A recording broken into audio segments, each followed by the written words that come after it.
अरे भैया हम तो वो हैं कि नहीं चाहिए पद यशी गरिमा, तेरा वैभव अमर रहे मां, और तेरा वैभव अमर रहे मां, हम दिन चार रहे ना रहे। भतीजावाद परिवारवाद की राजनीति वाले लोग नहीं है हम लोग, हम देश की बात करते हैं बहन जी, याद ठीक है, ठीक है। आ रहे दयाराम भार्गव जी आपके पास, आप कुछ कहना चाहते हैं? ठीक है सूर्य मैथिल जी। राकेश त्रिपाठी ये बताइए कि बीते दिनों ओपी राजभर एक बार फिर से भाजपा की तारीफ कर रहे हैं, मुख्यमंत्री योगी की तारीफ कर रहे हैं, डिप्टी सीएम ब्रजेश पाठक के साथ एक मंच पर नजर आए, उसके बाद भी वो कह करके गए। तो क्या माना जाए, अभी ऑफिशियली तो दोनों पार्टियां साथ में नहीं आई हैं, लेकिन ओपी राजभर पूरी कोशिश में लगे हुए हैं, और अनिल राजभर भी अब जिस तरह से सीधे हमले ओपी राजभर पर कर रहे हैं कि कोई वैकेंसी नहीं है भाजपा के अंदर, वो राष्ट्रीय एंटरटेनमेंट का विषय है ओपी राजभर, तो लग रहा है कि कुछ तो चल रहा है भाजपा और सुभाषपा के बीच में, जो अभी खुलकर के भाजपा एक्सेप्ट नहीं कर रही है, लेकिन सुभाषपा का एक्टिवली मैदान में होना आप ही के लिए फायदेमंद बताया जा रहा है। राकेश जी। नहीं आस्था जी, भारतीय जनता पार्टी की तारीफ केवल कोई राजनीतिक दल के अध्यक्ष या कोई राजनीतिक दल कर रहा है, केवल इतना नहीं है। भारत का नीति आयोग हो, अलग राज्यों के हाई कोर्ट हो, विश्व की तमाम रेटिंग एजेंसियां हो, और ऑस्ट्रेलिया के सांसद जैसे लोग हो, वो भी आज उत्तर प्रदेश के मुख्यमंत्री योगी आदित्यनाथ जी की तारीफ कर रहे हैं। और अलग अलग कई राज्य उत्तर प्रदेश के योगी आदित्यनाथ जी का बुलडोजर का मॉडल हो या कानून व्यवस्था पर कठोरता से कंट्रोल करने का मॉडल हो, उसको अपनाने का काम कर रहे हैं। उत्तर प्रदेश आज लीडर स्टेट बनकर के निकल करके सामने आया है। उत्तर प्रदेश को जिस तरह से मुख्यमंत्री योगी आदित्यनाथ जी ने सांस्कृतिक राजधानी के तौर पर विकसित करना शुरू किया है, सांस्कृतिक प्रदेश के रूप में विकसित करना शुरू किया है। मैं आज डाटा देख रहा था कि उत्तर प्रदेश में गोवा में लगभग 3.5 करोड़ 2.5 करोड़ के आसपास में पर्यटक आए हैं पूरे वर्ष भर में, और उत्तर प्रदेश के केवल वाराणसी में 10 करोड़ के आसपास में पर्यटक आज वाराणसी पहुंचे हैं। यह उत्तर प्रदेश की इकोनॉमी को मजबूत करने वाला है, और यह विजनरी निर्णय प्रधानमंत्री नरेंद्र मोदी जी के नेतृत्व में उत्तर प्रदेश में योगी आदित्यनाथ जी लागू कर रहे हैं, और इस कारण से इसकी प्रशंसा आज जो भी नैतिकता के साथ, ईमानदारी के साथ, स्वच्छता के साथ, जिम्मेदारी के साथ, जवाबदेही के साथ राजनीति कर रहा है, वो हर व्यक्ति उसकी तारीफ करेगा। और अगर ओम प्रकाश राजभर ऐसा तारीफ कर रहे हैं तो उनको उसके आधार मिलते हैं। जहां तक किसी तरह के कोई संबंध बनने की है, कोई राजनीतिक तौर पर गठजोड़ बनने की है, कोई प्रस्ताव ना ओम प्रकाश राजभर जी ने हमको दिया है, ना हमने कोई प्रस्ताव उनको दिया है। अभी किसी प्रकार की कोई बातचीत इस तरह की नहीं है। एक राजनीतिक दल के तौर पर वो अपनी यात्रा कर रहे हैं, और एक राजनीतिक दल के तौर पर हम निकाय चुनाव की भरपूर तैयारियां कर रहे हैं। ठीक है, धर्मवीर चौधरी हमारे बीच में है, बसपा प्रवक्ता। धर्मवीर जी, बहन जी की भी तारीफ की थी ओपी राजभर ने, लेकिन लगता है बात नहीं बनी। लेकिन आप भी दलितों, शोषितों, वंचितों की बात करते हैं, और यही बात लगभग ओपी राजभर भी करते हैं। वो कह रहे हैं कि अब पूर्वांचल से निकलकर पश्चिमी यूपी, अवध क्षेत्र, सब जगह सुभाषपा जाएगी, यहां तक कि बिहार में भी वो बहुत जल्दी एक रैली करने जा रहे हैं, इस तरह की भी बात सामने आ रही है। तो आपको लग रहा है कि एक तरफ तो बसपा कह रही है कि हम भी अपने बूते मैदान में होंगे, सभी जगह उम्मीदवार खड़े करेंगे, उसी रोल में अगर सुभाषपा भी आ जाएगी, मतलब आप लोगों का अगर गठबंधन नहीं हुआ उत्तर प्रदेश में, आपने कोई सिरा नहीं चुना कि क्या पक्ष या विपक्ष किसके साथ मिलकर राजनीति कर रही हैं, तो ये बहुत नुकसानदायक हो सकता है आपके लिए।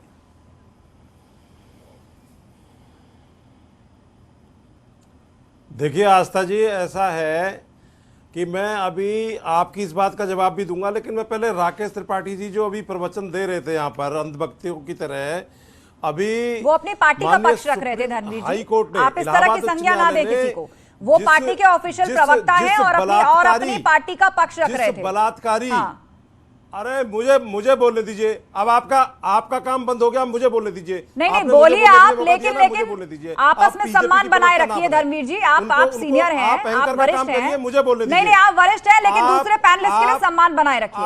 आप राकेश त्रिपाठी को जो संज्ञा दे रहे थे वो नहीं देनी चाहिए आपको। हाँ, वो प्रवक्ता है, वो ऑफिशियल प्रवक्ता है, वो अपनी पार्टी के लिए बोलेंगे, जैसे आप अपनी पार्टी के लिए बोल रहे हैं। प्रवक्ता ना बने। नहीं, मैं प्रवक्ता नहीं हूँ, लेकिन इस तरह की शब्दावली का इस्तेमाल इस शो पर नहीं होता है। धर्मवीर जी, प्रवक्ता ना बने। नहीं, इस तरह की शब्दावली या ट्रोल भाषा का इस्तेमाल इस शो पर नहीं होता है। हाँ, अब आप अपनी बात रखिए। मुझे बोलने दीजिए। ये जो अंधभक्ति पेश कर रहे थे राकेश त्रिपाठी, आपने इस तरह की बात कही। धर्मवीर जी, इलाहाबाद हाई कोर्ट ने एक बलात्कारी के मामले में क्या निर्णय दिया? स्वामी चिन्मयानंद को यह सरकार बचा रही थी, ये बलात्कारियों के साथ खड़ी होती है, जैसे कुलदीप सेंगर को बचा रहे थे लास्ट तक। ये इनका चाल चरित्र चेहरा है। और ये टहनी जो 120 का अपराधी है, जो गृह राज्य मंत्री है, उसको यह सरकार बचा रही है। ये इनका चाल चरित्र चेहरा है। जो लाभार्थी वर्ग के लिए, गरीबों के लिए इन्होंने प्रधानमंत्री अन्न योजना शुरू की थी, वो बंद कर चुके हैं। ये इनका चाल चेहरा है। उत्तर प्रदेश एनसीआरबी के आंकड़े बता रहे हैं कि दलितों पर, महिलाओं पर, बच्चियों पर जो बलात्कार होते हैं उसमें पूरे देश में नंबर 1 है। ये बीजेपी का चाल चेहरा है। ये कौन सी बात करते हैं अपने सुशासन की। आज जो मैं रोज अखबारों में पढ़ता हूं, इनके अब प्रवचन बंद हो जाएगा तो धर्मवीर चौधरी जरा बताइएगा कि ये फर्जी आंकड़े देना, अधार्मिक तरीके से बात करना, ये धर्मवीर तो हो नहीं, धर्मभीरू जैसी बात मत करिए। ये धर्मभीरू जैसी बात मत करिए। देखिए, आप जब आंकड़ों पर बात करते हैं तो आंकड़ों पर बात करिए। कौन सा आंकड़ा ये बता रहा है? ये बहुजन समाज पार्टी के दफ्तर में आंकड़ा खड़ा करते हैं क्या?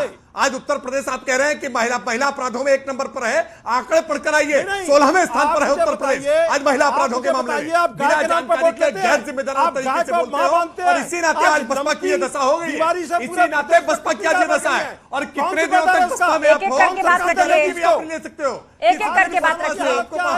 एक मिनट, और राकेश जी, खराब हो जाए। राकेश जी 1 मिनट शांत हो जाइए। राकेश जी शांत हो जाइए 1 मिनट। मैं आपको अलग से समय दूंगी। एक बार धर्मवीर जी अपनी बात तसल्ली से पूरी रख ले। धर्मवीर जी, मैं 30 सेकंड आपको दे रही हूं, अपनी बात खत्म करिए क्योंकि उसका जवाब फिर राकेश त्रिपाठी भी देंगे। बोलिए। मैं आज आस्था जी, मैं इस राकेश त्रिपाठी जी से पूछना चाहता हूं कि ये जो गाय के नाम पर वोट लेते हैं, आज प्रदेश में लाखों गाय लंपी बीमारी से मर गई। एक बार भी मुख्यमंत्री जी ने कहा, एक किसी अफसर को सस्पेंड किया? नहीं किया। तो यही इनका चाल चरित्र है। हर मामले में ये सरकार विफल हो गई है। अभी मैं अखबार में पढ़ रहा था कि ये गड्ढे मुक्त करेंगे, तो क्या 5 साल में पिछड़े ये गड्ढा मुक्त नहीं हो पाए उत्तर प्रदेश की सड़कें? तो ये इनका चाल चरित्र है। उत्तर प्रदेश की सरकार पूरी तरह विफल है।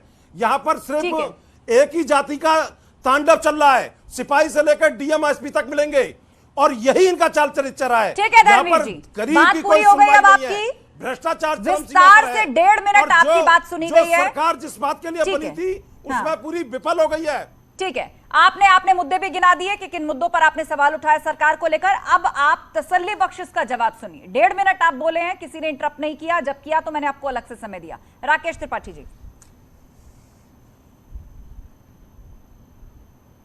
देखिए, धर्मवीर चौधरी ने लंपी बीमारी को लेकर के भ्रामक आंकड़े पेश किए हैं और मैं मानता हूं कि न्यूज़ 18 एक बहुत जिम्मेदार चैनल है और जिम्मेदार चैनल को देख रहे करोड़ों दर्शकों के सामने इस प्रकार के गैर जिम्मेदाराना बयान दिया जाना ये ठीक तरीका नहीं है, क्योंकि इससे भावनाएं भी आहत होती है। गाय के साथ लोगों की आस्था, लोगों की भावना जुड़ती है। इसलिए इस प्रकार के भ्रामक बयानों का खंडन किया जाना चाहिए चैनल के द्वारा भी, और मैं तो अधिकृत तौर पर खंडन कर रहा हूं। ये पूरी तरह से बेसलेस, झूठी और बकवास है। देखिए, धर्मवीर चौधरी ने इसी तरह की बकवास की जो आपराधिक आंकड़ों को लेकर के कहा। उन्होंने कहा महिला अपराधों में उत्तर प्रदेश नंबर 1 है। महिला अपराधों के मामले में नंबर 1 पर राजस्थान है, 16वें नंबर पर उत्तर प्रदेश है। हाँ, बसपा के शासनकाल में नंबर 1 था। ये अब तक नींद में सोए हुए हैं, अपने शासनकाल की इनको याद आ रही है। तो धर्मवीर चौधरी जी, आपको मैं आग्रह करके कह रहा हूं, देखिए, बहुजन समाज पार्टी में वैसे भी एकमात्र इकलौते इस समय अकेले अभी आप प्रवक्ता बचे हैं और कितने दिन तक प्रवक्ता बचे रहेंगे कह पाना मुश्किल है। पार्टी से आपके यहाँ विदाई बहुत तेज गति से होती है। तमाम संस्थापक सदस्य एक करके बाहर हुए। बड़े बोल नहीं बोलना चाहिए। आप क्या ज्योतिष का काम भी करते हैं क्या? राकेश त्रिपाठी। अच्छा, ठीक है, चलिए, ठीक है, बात आ गई। मुझे शो क्लोज करना है, शो क्लोज करना है। सूर्य मैथिल कुछ कहना चाहते हैं। सूर्य मैथिल 20 सेकंड। सूर्य मैथिल शांत हो जाइए। धर्मवीर चौधरी ने बार-बार दलितों की बात उठाई। मैं इनसे पूछना चाहता हूं, राजस्थान इस समय में नंबर 1 है दलितों के ऊपर जो अपराध है उसके अंदर भी। और अभी जो बलात्कार हुआ था, जिसपे कड़ा डिसीजन लेते हुए लखीमपुर के अंदर कड़ा डिसीजन लिया माननीय योगी जी ने और बुलडोजर तक चला और बंद किया गया। क्या एक भी ट्वीट या एक भी बयान बसपा का आया? नहीं आया। और ये महिलाओं शांत हो जाइए धर्मवीर जी, शांत हो जाइए। बलात्कार रोज राजस्थान में नंबर 1 एनसीआरबी ठीक है, बात आ गई धर्मवीर, बात आ गई। सूर्य मैथिल जी बदनाम कर रहे हैं, बिल्कुल गलत कर रहे हैं। शांत होइए। आपने उदाहरण पेश किया। वंदना सिंह। आस्था जी, ना किया करें आप फिर मुझ पर और मीडिया पर इल्जाम लगाने लगे। यही आप चुनाव में करते रहे, नतीजा देख लिया आपने। अब विषय पर बात रखिए। वंदना जी बोलिए, आप हंस क्यों रही हैं? मैं सिर्फ एक लाइन यहाँ बोलना चाहती हूँ, क्योंकि महिलाओं की बात चली है। मैं थोड़ा राजनीति से ऊपर उठ के बात करना चाहती हूँ। महिलाओं के जो हालात हैं हमारे देश में आज, सिर्फ उत्तर प्रदेश के नहीं है। महिलाओं के ऊपर अत्याचार, बलात्कार, जो घटनाएं हो रही है वो पूरे देश व्यापी है। गुजरात से लेके यूपी से कहना लेके क्या चाहती हैं आप? महाराष्ट्र से दो लाइन लेके कहना बचा क्या है। चाहती हैं आप? ये ऐसा विषय Point clear है कि कीजिए। इसमें सबकी भागीदारी है और सबको सक्रिय होके इसमें हम महिलाओं के बहन जी, लिए समाजवादी पार्टी के करना नेताओं को पड़ेगा। समझाओ, सबका योगदान। समाजवादी ठीक है। पार्टी के नेताओं को समझाओ, मुलायम सिंह जी के आप- बयान को अरे याद आप कर लो वहाँ क्यों जा कि रहे हैं? उन्होंने कहा बिल्किस था लड़कों से बानो गलती ठीक हो है, आप जाती लोग आपस है। में मत लड़िए, आप आपस में मत आजम खान लड़िए। की बात करो जिनको अपनी पार्टी में आपने रखा उपचुनाव है। करीब है, आप अपने पार्टी उपचुनाव की बात करीब है। करो। ठीक है, ठीक है, आप शांत हो दूसरों जाइए, को शांत हो ज्ञान मत जाइए, दो। शो खत्म करना है भारतीय मुझे। जनता वंदना पार्टी सिंह, आपकी भी बात आ गई, पूरे सूर्य देश महफिल के से शांत हो अंदर जाइए। महिलाओं की मुद्दे लड़ाई लड़ रही सभी जरूरी है और उन मुद्दों पर जिस भी सरकार ने, जनता ने जिसके हाथ में सत्ता दी है, जो काम किया उस पर जनता ही मोहर लगाती है। हाल ही में उपचुनाव होने जा रहा है गोला गोकर्णा, जो लखीमपुर की एक सीट है उस पर, और साथ ही निकाय चुनाव भी करीब हैं और उसके लिए तमाम पार्टियां अपनी जोर आजमाइश कर रही हैं। लेकिन अब भी जो कंफ्यूजन की स्थिति बरकरार है वो समाजवादी पार्टी को लेकर है कि दरअसल सपा की क्या रणनीति है, या वो किसी के साथ गठबंधन करेगी आने वाले निकाय चुनाव में, क्योंकि ओपी राजभर मोर्चा खोल चुके हैं कि वो अकेले ही मैदान में है। बीजेपी पूरी ताकत से चुनाव लड़ेगी, बसपा भी यही कह रही है। तो ऐसे में समाजवादी पार्टी की क्या रणनीति है, इस पर पसोपेश की स्थिति अभी भी बनी हुई है। आप सभी पैनलिस्ट का शुक्रिया इस चर्चा में शामिल होने के लिए।